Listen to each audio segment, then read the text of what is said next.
Kita sebagai bangsa, sebagai rakyat yang mencintai negara kesatuan Republik Indonesia, wajib untuk membela tanah air kita sampai titik darah penghabisan. Nah, jadi kita nggak butuh kepada 1000 pemuda yang tidak ada kecemburuan, yang tidak ada rasa kesal ketika melihat bangsa Indonesia, rakyat Indonesia sengsara, acuh begitu. Kita nggak butuh.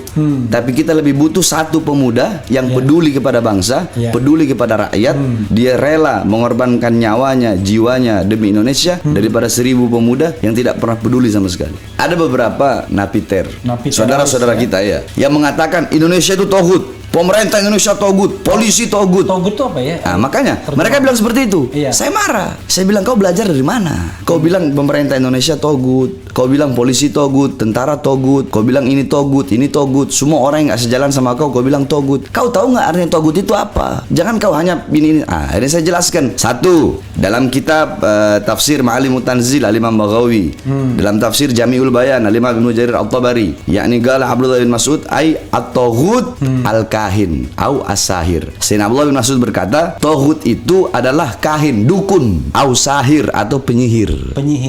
Terus dalam kitab Anwarut Tanzil Imam Baydawi, kemudian dalam kitab Madarikut Tanzil Imam An-Nasafi, kitab tafsir, dijelaskan gal Abdullah bin Umar at-toghut ay al-asnam. Toghut itu adalah berhala. Au Ka'ab bin Ashraf atau Ka'ab ibn Ashraf. Ka'ab bin Ashraf itu pemuka Yahudi. Pemuka Yahudi di zaman Nabi Muhammad. Ka'ab bin Ashraf.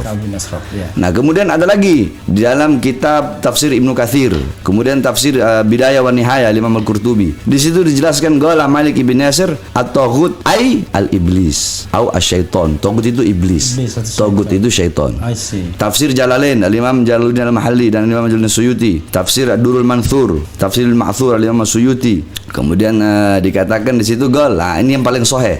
Gala Sayyidina Umar bin Khattab, berkata Sayyidina Umar bin Khattab, at-toghut kullu ma abina min dunillah fahuwa toghut. Apapun yang disembah selain Allah itu adalah toghut. Saya bilang ke mereka, ini pemerintah Indonesia mayoritas muslim. Toghutnya di mana? Itu polisi muslim. Yang kalian bom itu orang muslim. Kalian ngebom Polres itu mati orang muslim. Yang kalian bilang toghut, toghutnya di mana? Sedangkan penjelasan yang sudah saya jelaskan tadi tentang toghut itu, mana toghutnya? Nah, dari situlah akhirnya mereka mulai paham, lama-lama masuk. Nah, akhirnya mereka sering saya katakan hadis hubbul watan minal iman. Cinta tanah air itu bagian daripada iman.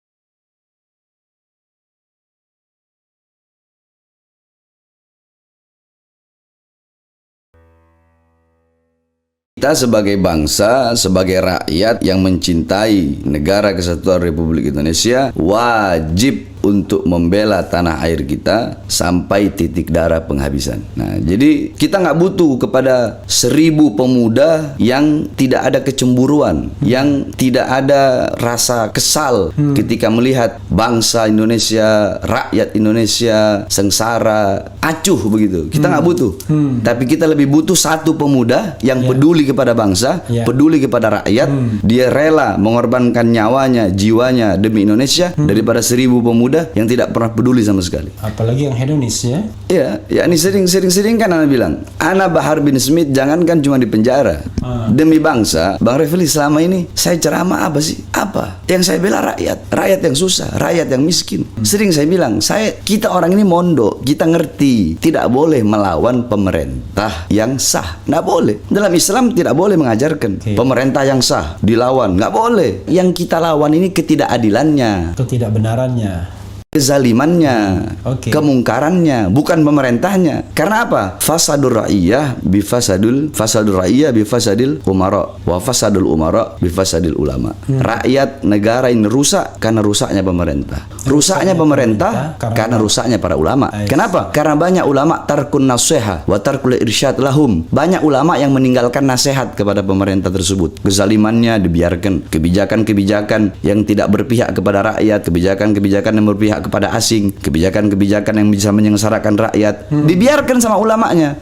Sehingga rusaklah. Jadi rakyat rusak, negara rusak karena pemerintah, pemerintah rusak karena ulama. Kenapa? Banyak ulama yang diam terhadap kezaliman. Bukan hanya mendiamkan, bahkan bukan itu. Alimun alladzi yaj'alu ilmahu tabi'an li ra'yil muluk. Orang berilmu yang menjadikan ilmunya untuk mengikuti kemauan penguasa. Penguasa maunya A. Ini ulama tahu A ini salah, bukan enggak, tapi cari-cari dalil untuk membenarkan yang salah. Itu namanya legitimator.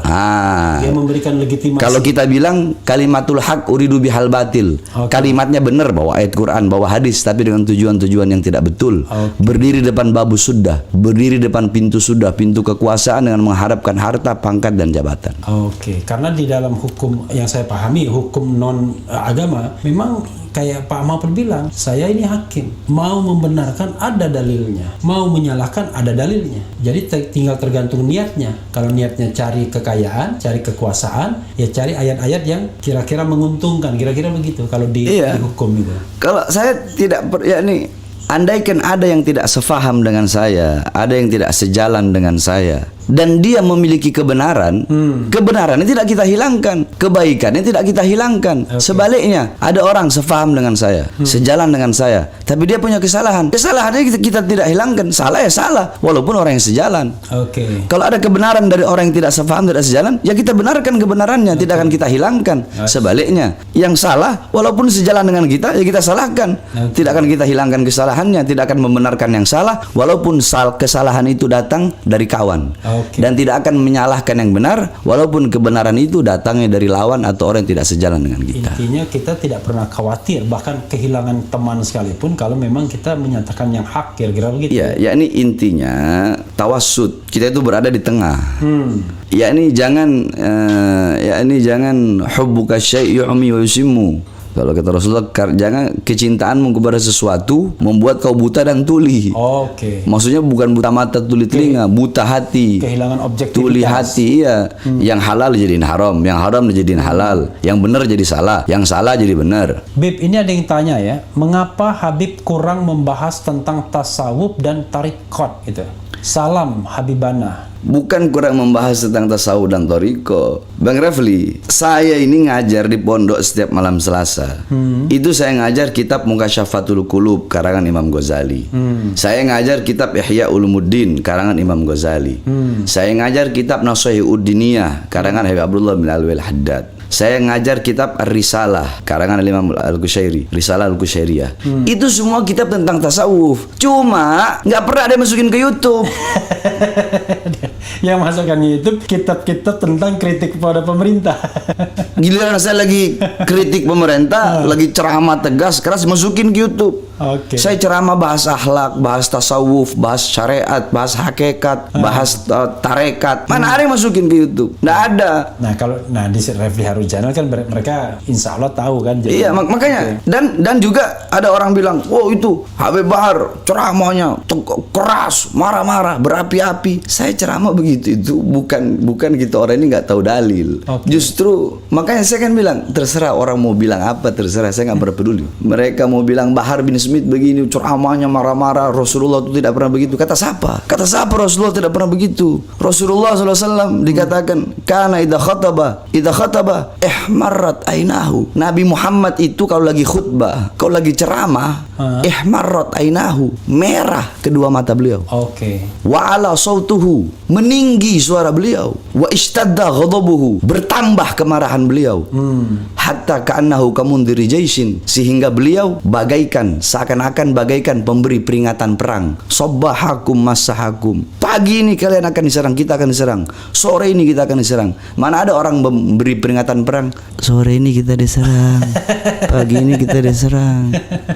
Makanya orang bilang saya biar terserah. Mereka mungkin kurang. Wallah biarkan saja. Yakni kita orang yang ceramah tegas tidak pernah menghilangkan kelembutan Nabi. Kenapa nggak dimasukkan? Ayo, ceramah saya bahas akhlak Nabi, adab Nabi, sopan santun Nabi, bagaimana Nabi Muhammad kepada orang Yahudi, kepada Nasrani, kepada kafir zimmi, harbi, kepada kafir muamman, bagaimana Nabi Muhammad kepada kafir kepada orang-orang kafir, bagaimana para sahabat-sahabat, bagaimana Sayyidina Umar bin Aziz. Nggak pernah ada dimasukkan. Giliran saya lagi kritik pemerintah dimasukkan. Udah begitu ada lagi yang ngelaporin lah. Orang kita ini negara demokrasi. Justru pemerintah itu kita kritik untuk membangun. Ini loh yang benar seperti ini salah, ini benar. Itu kalau pemerintahnya mau dengar. Tapi kalau pemerintah ini kan negara demokrasi. Kalau nggak mau dikritik ya jangan bikin negara demokrasi. Ini kan kita negara demokrasi. Karena NKRI harga mati bagaimana? Jadi jangan ngomong nasionalis. Saya nasionalis cuma di mulut bagaimana kok? Justru kita orang ini yang mau kalau dibilang nasionalis. Jadi karena kalau yang didengarkan para cukong, susah juga. Kalau didengarkan para oligarki ya susah juga. Gitu ya. Kalau Bang Rafli mau tahu, iya. Di lapas itu tidak perlu saya sebutkanlah namanya. Iya. Ada beberapa napiter, saudara-saudara kita ya, yang mengatakan Indonesia itu togut. Pemerintah Indonesia togut, polisi togut. Togut itu apa ya? Nah, makanya mereka bilang seperti itu. Iya. Saya marah. Saya bilang kau belajar dari mana? Kau bilang pemerintah Indonesia togut, kau bilang polisi togut, tentara togut, kau bilang ini togut, ini togut. Semua orang yang nggak sejalan sama kau bilang togut. Kau tahu nggak artinya togut itu apa? Jangan kau hanya ini. Ini saya jelaskan. Satu, dalam kitab tafsir Ma'alimut Tanzil Al-Imam Baghawi, dalam tafsir Jami'ul Bayan Al-Imam Ibnu Jarir At-Tabari, yakni qala Abdullah bin Mas'ud ay at-taghut al-kahin au as-sahir. Sayyidina Abdullah bin Mas'ud berkata, taghut itu adalah kahin, dukun, au sahir atau penyihir. Terus dalam kitab Anwarut Tanzil Imam Baydawi, kemudian dalam kitab Madarikut Tanzil Imam An-Nasafi, kitab tafsir, dijelaskan gal Abdullah bin Umar at-taghut ay al-asnam. Taghut itu adalah berhala. Au Ka'ab bin Ashraf atau Ka'ab ibn Ashraf. Ka'ab bin Ashraf itu pemuka Yahudi. Pemuka Yahudi di zaman Nabi Muhammad. Iya, Ka'ab bin Ashraf. Nah, kemudian ada lagi di dalam kitab tafsir Ibnu Katsir, kemudian tafsir Bidayah wa Nihayah Imam Al-Qurtubi. Di situ dijelaskan qala Malik ibn Nasir at-taghut ay al-iblis au asyaiton. Taghut itu iblis. Taghut itu syaitan. Tafsir Jalalain Al-Imam Jalaluddin Al-Mahalli dan Imam Jalaluddin Suyuti, tafsir Ad-Durrul Manthur, tafsir Al-Ma'thur Al-Imam Suyuti. Kemudian dikatakan di situ ini yang paling sahih. Gala Sayyidina Umar bin Khattab, berkata Sayyidina Umar bin Khattab, at-taghut kullu ma abida min dunillah fahuwa taghut. Apapun yang disembah selain Allah itu adalah taghut. Saya bilang ke mereka, ini pemerintah Indonesia mayoritas muslim. Taghutnya di mana? Itu polisi muslim. Yang kalian bom itu orang muslim. Kalian ngebom Polres itu mati orang muslim. Yang kalian bilang taghut. Taghutnya di mana? Sedangkan penjelasan yang sudah saya jelaskan tadi tentang taghut itu. Mana taghutnya? Nah, dari situlah akhirnya mereka mulai paham lama-lama masuk. Nah, akhirnya mereka sering saya katakan hadis hubbul watan minal iman. Cinta tanah air itu bagian daripada iman. Apa itu waton? Nah, Al-Imam Ibnu Alan beliau mengatakan juga apa itu waton. Al-Imam Ibnu Alan, terus Al-Imam Ibnu Athir, yakni para ahli kata. Beliau ini para ahli kata, ahli bahasa. Dalam kitab Lisanul Mizan, kitab Lisanul Mizan juga dijelaskan waton itu tanah, yakni tempat, yakni ada yang mengatakan tempat lahir. Ada yang mengatakan tempat tinggal siapapun yang tinggal di situ. Berarti dia watoni. Ada juga yang bilang tempat lahir. Berarti itu watoni, termasuk watoni. Ya ini seperti itu. Makanya saya orang mau bilang apa terserah. Mereka nggak tahu saya kok. Terserah aja.